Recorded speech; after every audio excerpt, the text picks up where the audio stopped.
I really wish that this was, you know, some like fancy wine or something, but it's 11 a.m. on a Tuesday. I can't really do that, so let's stick to matcha.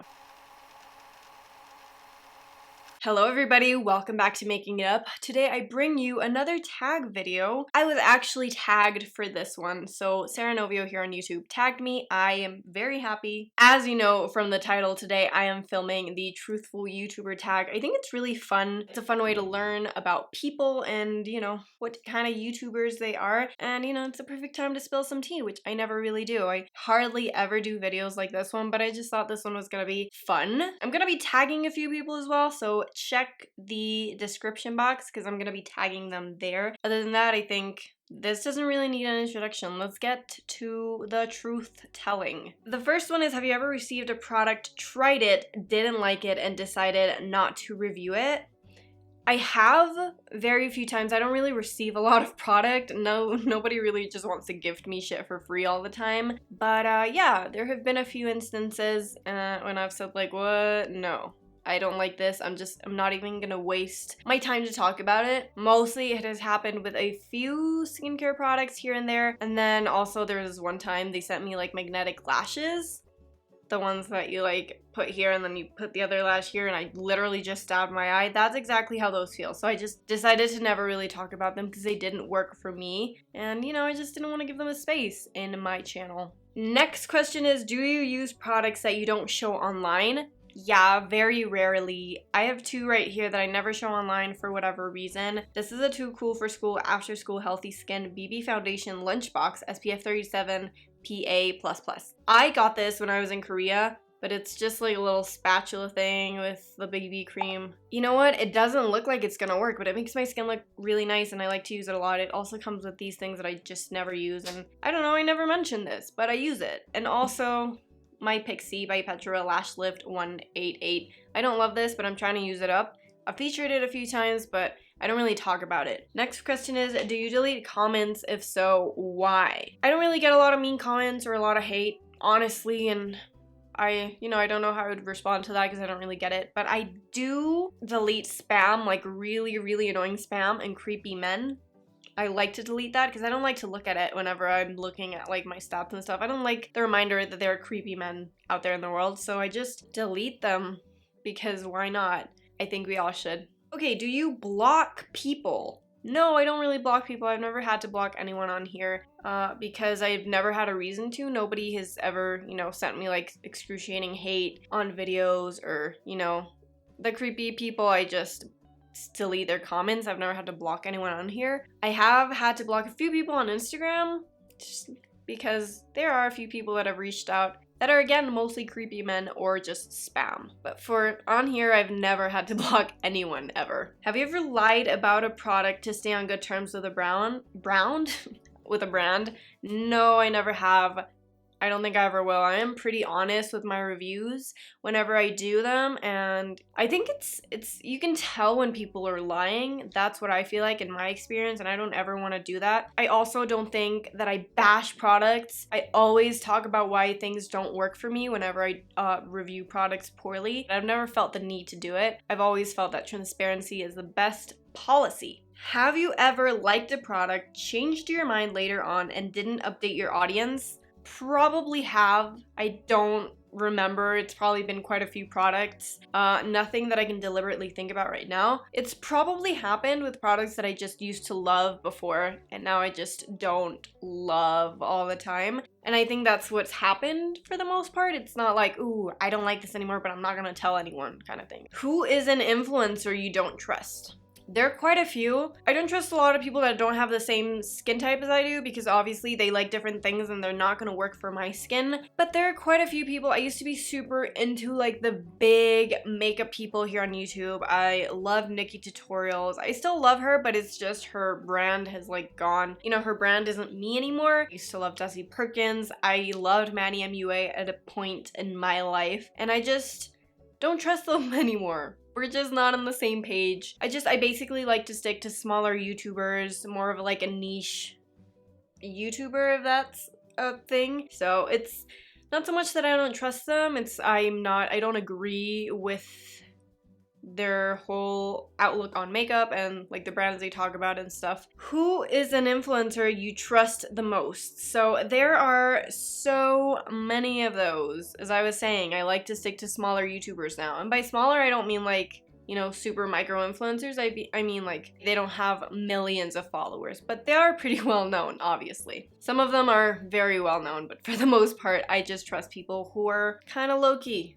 People that are hidden gems, if you will. I'm just gonna name a few. Jamie Page, we don't have the same skin type, but we have the same skin tone and we have like kind of like the same taste. I have bought so many things that she's recommended. She's an angel. She's incredible. Chef's kiss. Mariah Leonard, she is a goddess. She's like my editorial queen. I love her. Always, her videos are so well produced. She just imparts so much knowledge whenever she talks, and I am inspired. Love her. Tara from Tarmar, that's her channel name. She is more of a fashion, New York City lifestyle. Yeah, she's a YouTuber, but kind of a vlogger. She's amazing. I love her. She is so genuine, so cool. She dresses so nice. She's my style icon. And why is my nose so itchy? But yeah, she's great. I love her. And then Samantha Ravendal, of course, she is my queen.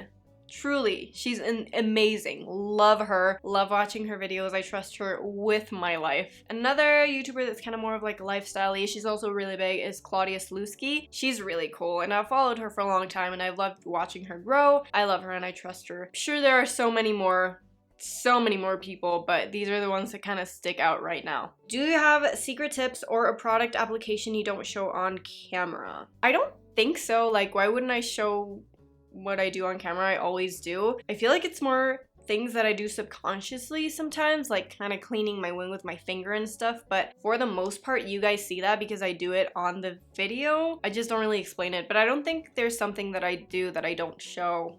Maybe like whenever I go in with a brush to apply my foundation, I like to go in with a sponge afterwards, but I feel like I've shown that as well. I just don't do it all the time. So no. Have you ever showed one product but were actually using another? So no, I don't think so. Why would I ever do that? I really do show what I use, and when that doesn't work, I do sometimes go on top of that with other things. I think for the most part, I do like disclose that. I'm like, okay, so this didn't work, I'm gonna use something on top of that, but maybe there have been a few times that I have used that product and then applied something on top because it didn't work and I didn't tell you guys, but for the most part, I use products that I know perform well, so I don't feel the need to lie about what I'm using. Next question, have you ever not disclosed a sponsorship? Fun fact, I've never had a sponsorship, so no. And if I did do sponsorships, I don't think there would be a reason for me not to disclose them. Like, why wouldn't I? You know, it's good. I think some people have a bad rep with them, but as a viewer and as a consumer, when people are transparent about their sponsorships, I'm fine with them. I don't feel obligated to try the products out and stuff. So I feel like when that happens for me, I will disclose them because I feel like the people who understand just understand, you know? So when I do sponsorships, if anyone wants to do a sponsorship with me, let's, you know, these are the vibes.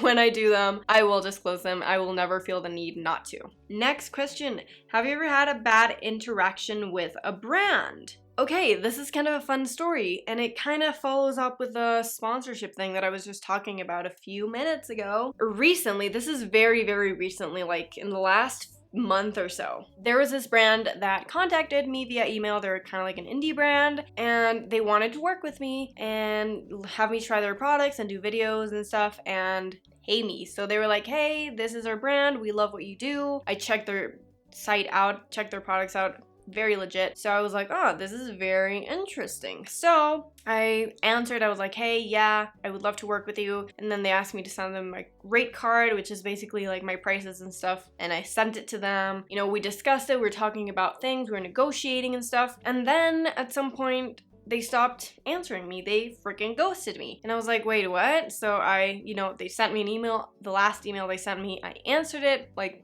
the next day. And then they stopped answering. A week after, I sent a follow-up email to see if, maybe they'd gone to spam or whatever. Never answered. So I'm not like fighting with a brand or anything. I don't really have a beef with them, but it's just been a bad interaction for me. The fact that they handle it how they did and they ghosted me definitely left a bad taste in my mouth, and I don't feel like buying their products or supporting them anymore because I just don't feel like that's professional, honestly. So not a great interaction, and I don't plan on having any more interactions with them in the future because of it. Have you ever agreed on another influencer's thoughts on a particular product? Yeah, definitely. Way too many times. I tend to follow people who I agree with, people who have the same skin tone, skin type as me. There's too many people, but yeah, I definitely like to follow people who I agree with and who can recommend products that I will love. A lot of people and a lot of products. I can't really mention them all. And I think this is the last one. Is there something that other creators do that gets on your nerves? And this is my time to shine, people. And a lot of people are probably gonna be, I don't think you're gonna be offended, but you're definitely gonna have a different opinion than I do. Something that other creators do that gets on my nerves is cancel culture. It's become such a huge thing, and I know it's not only in the beauty community. I cannot stand it.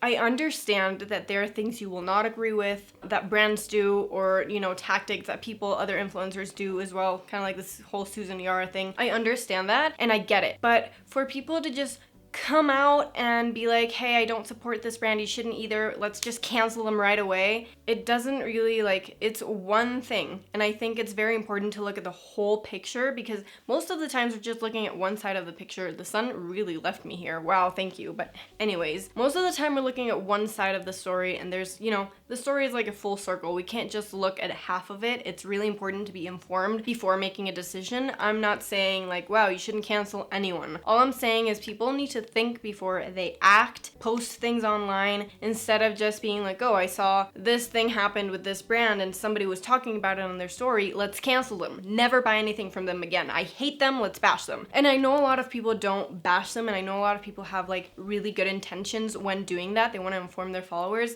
Doing your own research. Think for yourself. I think that's very important. I think we're overly sensitive about everything. I think we need to take things with a grain of salt, really evaluate before making an informed decision of whether, well, this brand has this pattern and I don't agree with it, so I'm gonna stop consuming their products, or just like, this brand did this and yeah, it's bad and everyone's canceling them, so I'm gonna cancel them too, without really knowing the full side of the story. I think I'm kind of going on a tangent. I'm repeating myself a lot, but bottom line is I don't love cancel culture, and I think we need to cancel culture immediately. It really harms us as a community, and it's very important to not believe everything we see on the internet and just to do our research before making a decision. And as well, if we form an opinion, we can change that opinion. It doesn't have to be set in stone. I think a lot of people are scared to kind of change their mind because they've already talked about something. It's good to change your mind, okay? It's good to change your opinion based on things you've learned about people, about brands,